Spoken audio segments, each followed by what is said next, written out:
গল্পের শুরুতে হঠাৎ পৃথিবীতে এমন কিছু ঘটে যা পুরো মানব জনসংখ্যা মুছে দেয়, আর এটি এতটাই আকস্মিকভাবে ঘটে যে মানুষ যেখানে বসে আছে সেখানেই মারা যায়।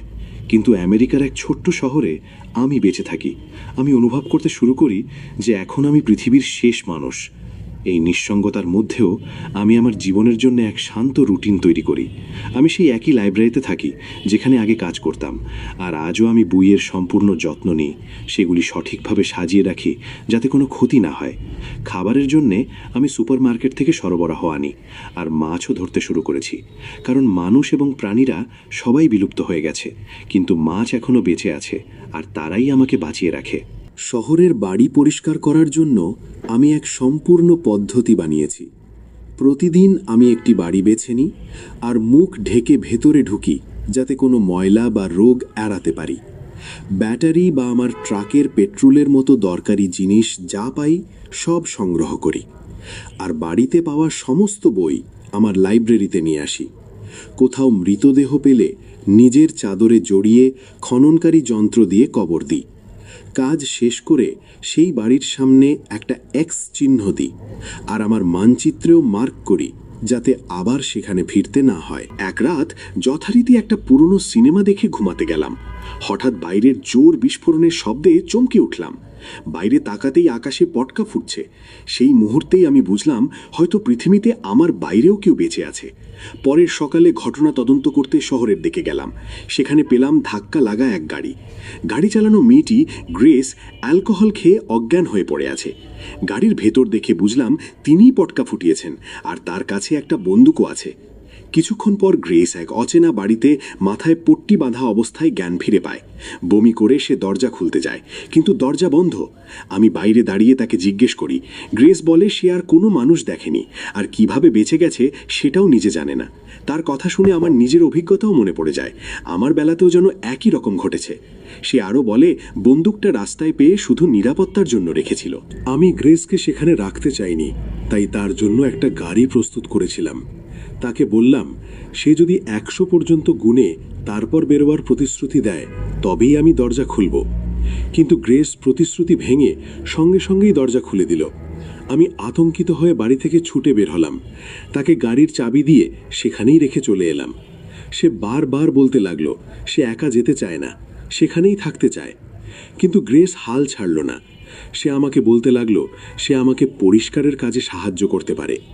দুজনে কাজ করলে কাজ দ্রুত শেষ হবে, তারপর তারা অন্য কোনো শহরের দিকে যেতে পারবে। কিন্তু আমার জন্য অন্য কোনো শহর নেই। আমি পরিষ্কার প্রত্যাখ্যান করলাম। আমার কোনো সাহায্যকারীর দরকার নেই। তবুও সে আমার পাশে পাশেই হাঁটতে লাগলো। তার উপস্থিতি আমার নিঃশব্দ জমে থাকা জীবনে এক অদ্ভুত উজ্জ্বলতা আর কোলাহল এনে দিল, যা বহুদিন অনুপস্থিত ছিল। আমি তার সঙ্গে খাবার ভাগ করলাম, কিন্তু আলাদা টেবিলে বসালাম, আর অপ্রয়োজনীয় কথা এড়িয়ে চললাম। কিভাবে বিশ্ব শেষ হলো বা এর পেছনের কারণ নিয়েও আলোচনা করতে অস্বীকার করলাম। এক সন্ধ্যায় এমনকি তাকে চুপ করিয়ে দিলাম। আমি বললাম আগে যখন মানুষের মধ্যে বাস করতাম তখনও আমি ভেতরে ভেতরে একাকীই ছিলাম। গ্রেস যখন বুঝল যে আমি কোনো মতেই রাজি হব না, সে নিজের জিনিস গুছিয়ে চলে যেতে প্রস্তুত হলো। গাড়িতে বসার মুহূর্তেই আমি টের পেলাম আমি আসলে তাকে এভাবে যেতে দিতে চাই না। নিজেই গিয়ে বললাম আমি আমার সিদ্ধান্ত বদলেছি, সে কয়েকদিনের জন্য থাকতে পারে। এরপর গ্রেস আমার সঙ্গে বাড়ি পরিষ্কারে যেতে শুরু করলো, আর ধীরে ধীরে আমার পুরো পদ্ধতি বুঝে নিল। তখনই সে জানতে পারল যে আমি শহরের প্রতিটা মৃত মানুষের নাম মনে রাখি, কে কোন বই ধার নিয়েছিল, কার লেট ফি বাকি আছে তাও জানি। মরদেহ কবর দেওয়ার সময় গ্রেস মনে করল আমি একেবারে পাথরের মতো ঠান্ডা, কারণ মৃতদের স্মরণে আমি কিছুই বলতাম না। সে বলল সে যখনই রাস্তায় কোনো মরদেহ পেত তাদের সম্মানে 10 সেকেন্ড দম বন্ধ করে রাখত। শুধু তাকে খুশি করতে আমিও তার সঙ্গে একই কাজ শুরু করলাম। মাঝে মাঝে আমি বলতাম আগের সেই শান্তটা আমার মনে হয় না, বিশেষ করে যখন গ্রেস কেনাকাটার সময় অহরহ কথা বলতো বা ট্রাকে অসম্ভব জোরে গান বাজাতো। তবুও আমি কখনো তাকে থামাইনি। একদিন গ্রেস দেখল আমি লাইব্রেরিতে নেই। সে আমার অফিসে ঢুকলো। সেখানে দেখল বাড়ি থেকে পাওয়া ছবিগুলো আমি সুশৃঙ্খল এক পদ্ধতিতে ফাইলে গুছিয়ে রেখেছি। সব দেখে সে ভয় পেয়ে গেল। মন শান্ত করতে সেখান থেকে বেরিয়ে সাইকেল চালাতে গেল। ঠিক তখনই এক বাড়ি ভেতর থেকে আওয়াজ শুনতে পেল। ভেতরে ঢুকেই হতবাক হয়ে গেল। সেখানে একটি প্রাণী জীবিত ছিল। সে তাকে সঙ্গে করে লাইব্রেরিতে নিয়ে এলো রাখবে বলে। আমি এতে খুশি ছিলাম না, কিন্তু প্রাণীটির জন্য কিছু নাম প্রস্তাব করলাম। শেষে আমরা তাকে শুধুই কুকুর বলতে শুরু করলাম। ধীরে ধীরে গ্রেস আর আমি কাছাকাছি আসতে শুরু করলাম। একই টেবিলে খেতে শুরু করলাম। সে তার শৈশবের গল্প শেয়ার করলো, কিভাবে সে একবার দুটো গোল্ডফিশ ছিল, কিন্তু তারপরেও সে চুল বাঁধা এড়িয়ে চলত, কারণ সে চায়নি আমি তার ঘাড়ের পিছনের রহস্যময় দাগটা দেখতে পাই। সে তার শৈশবের গল্প শেয়ার করলো, যেমন কিভাবে তার একবার দুটি গোল্ডফিশ ছিল, কিন্তু তারপরেও সে তার চুল বাঁধা এড়িয়ে চলত, কারণ সে আমাকে তার ঘাড়ের পিছনের রহস্যময় দাগটি দেখাতে চায়নি। কয়েকদিন পর আমরা দেখলাম যে কুকুরটি একটি বই ছেড়ছে, আর এটা দেখে আমি বিরক্ত হলাম। আমি গ্রেসকে পরিষ্কার করতে বললাম এবং কুকুরটিকে নিজেই বাইরে নিয়ে গেলাম, কিন্তু তখন কুকুরটি আমাকে কামড় দিল। গ্রেস সঙ্গে সঙ্গে আমার ক্ষত পরিষ্কার করে সেলাই করল, কিন্তু সেই ঘটনার পর কুকুরটির প্রতি রাগ আমার ভেতরে জমা হতে থাকে। উপরন্তু গ্রেসের তার প্রতি অতিরিক্ত স্নেহ আমাকে আরও বেশি বিরক্ত করতে শুরু করে এবং আমার নীরব ক্ষোভ ধীরে ধীরে বাড়তে থাকে।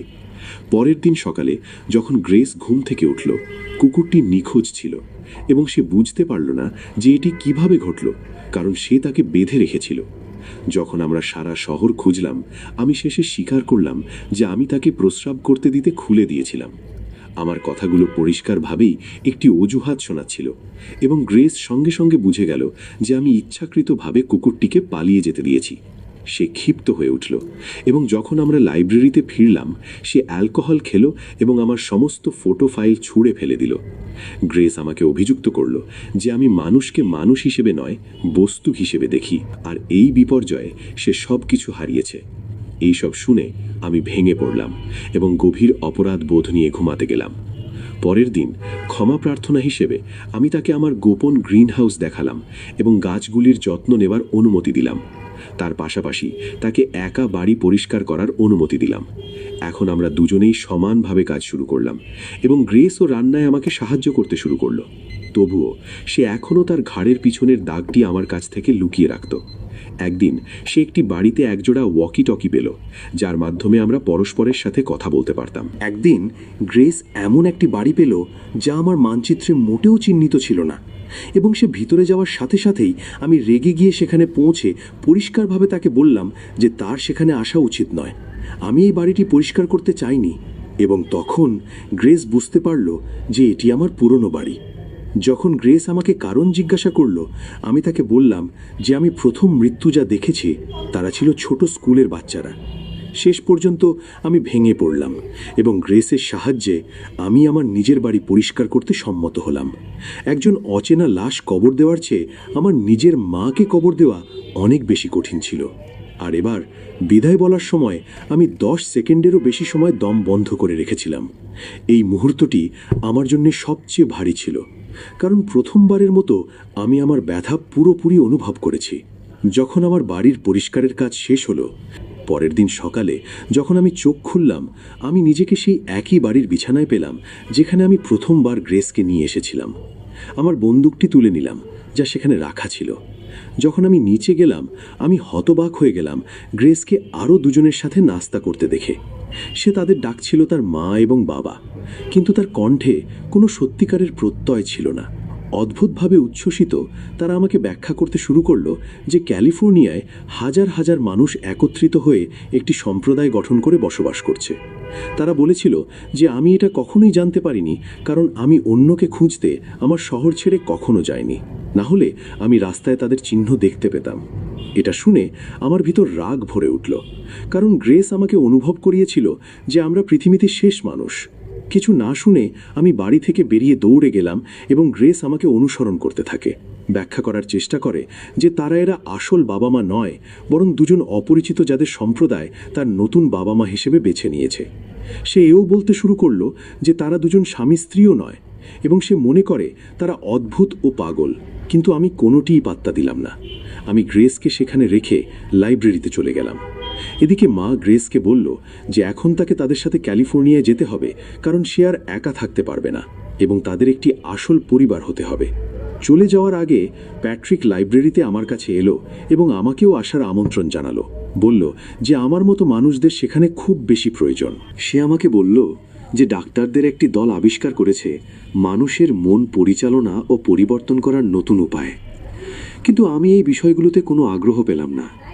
চলে যাওয়ার সময় সে একটি বইতে তার ঠিকানা লিখে সেখানেই রেখে গেল, যাতে আমি কখনো মন পরিবর্তন করলে সেখানে পৌঁছতে পারি। কিছু সময় পর গ্রেস, ভায়োলেট এবং প্যাট্রিকের সাথে কান্না করে শহর ছেড়ে চলে গেল। চলে যাওয়ার সময় সে তার নতুন বাবা মায়ের ঘাড়ের দাগগুলোর দিকে তাকিয়ে থাকে এবং নিঃশব্দে ভাবতে থাকে যে ক্যালিফোর্নিয়ায় তার পরবর্তী কী হবে। আমি আমার পুরনো রুটিনে ফিরে যাওয়ার চেষ্টা করলাম, কিন্তু এখন সেই একই নিঃসঙ্গতা এবং নীরবতা ভেতর থেকে আমাকে ব্যথা দিতে শুরু করলো।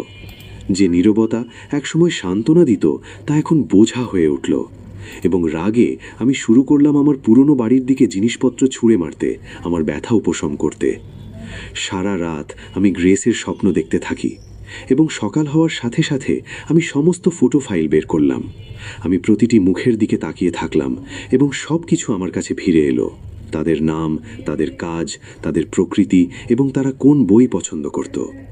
তখনই আমি বুঝতে পারলাম যে আমি কখনোই সত্যি একা ছিলাম না, আর এখন এভাবে বেঁচে থাকা আমার পক্ষে সম্ভব নয়। অস্থির হয়ে আমি লাইব্রেরির ভেতরে প্যাট্রিক যে ঠিকানা রেখে গেছে তা খুঁজতে শুরু করলাম। আর এবার প্রথমবারের মতো আমি বইগুলোর যত্ন না করে এখানে সেখানে ছুঁড়ে ফেলতে থাকলাম। ক্যালিফোর্নিয়া যাত্রাটি ছিল খুব দীর্ঘ এবং কঠিন, কিন্তু আমি হাল ছাড়িনি। যখনই আমি রাস্তা অবরুদ্ধ দেখতে পেলাম বা যানবাহনের পেট্রোল ফুরিয়ে গেল, আমি অন্য একটি যানবাহন পেয়ে সামনে এগিয়ে যেতে থাকলাম। অবশেষে যখন আমি ক্যালিফোর্নিয়ায় পৌঁছলাম, একটি জীবন্ত চলমান শহরের আলো দেখে আমার চোখ ঝলসে গেল। তবুও আমি নিজেকে শান্ত করলাম এবং কোনোভাবে গ্রেসের বাড়ির সন্ধান পেলাম। প্যাট্রিক এবং ভায়োলেট কাছাকাছি ছিল, তাই আমি রাত হওয়ার জন্য অপেক্ষা করলাম। যখন সবাই ঘুমিয়ে পড়ল, আমি আমার বন্দুক নিয়ে চুপিসারে বাড়িতে প্রবেশ করলাম। যেই আমি গ্রেসের ঘর খুঁজে পেলাম, আমি স্তব্ধ হয়ে গেলাম, কারণ সেখানকার দৃশ্য ছিল অত্যন্ত ভয়াবহ। গ্রেস একটি মেশিনের সাথে সংযুক্ত ছিল, যা ধ্বংস ও তার পরিবার হারানোর আঘাত তার মন থেকে মুছে দিচ্ছিল। আসলে এই সম্প্রদায়ের প্রতিটি ব্যক্তির সাথে এটি করা হয়েছিল, যাতে তারা অতীত ভুলে যেতে পারে এবং সুখী হতে পারে। সময় নষ্ট না করে আমি আমার আচরণের জন্য ক্ষমা চাইলাম এবং গ্রেসকে সেই মেশিন থেকে সংযোগ বিচ্ছিন্ন করলাম। ভালো বিষয় হলো যে সে এখনও হাঁটতে পারত। আমরা চলে যাওয়ার জোগাড় করছিলাম যখন প্যাট্রিক আমাদের পথে হাজির হলো। ঠিক তখনই গ্রেস আমার কাছ থেকে বন্দুক ছিনিয়ে নিল এবং প্যাট্রিককে সেখানেই গুলি করল।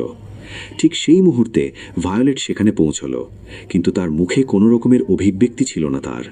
সে মৃতদেহের দিকে তাকালো, যেন দুধ মেঝেতে ছড়িয়ে পড়েছে, এবং কোনো দুঃখ বা আতঙ্ক ছাড়াই রক্ত মুছতে পরিষ্কারের সরঞ্জাম খুঁজতে শুরু করলো।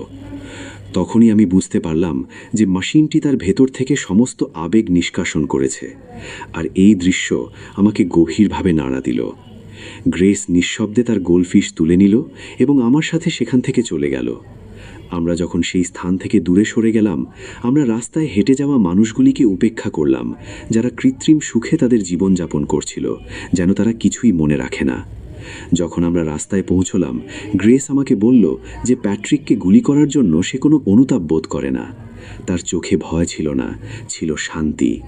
আমি তাকে আশ্বস্ত করে বললাম যে সব ঠিক আছে, এবং তারপর আমরা দুজন আমাদের পরবর্তী গন্তব্যের দিকে রওনা হলাম, যেখানে আমরা একটি নতুন জীবন শুরু করতে যাচ্ছিলাম। এমন একটি জীবন যেখানে ব্যথা থাকবে না, কিন্তু স্মৃতি জীবিত থাকবে।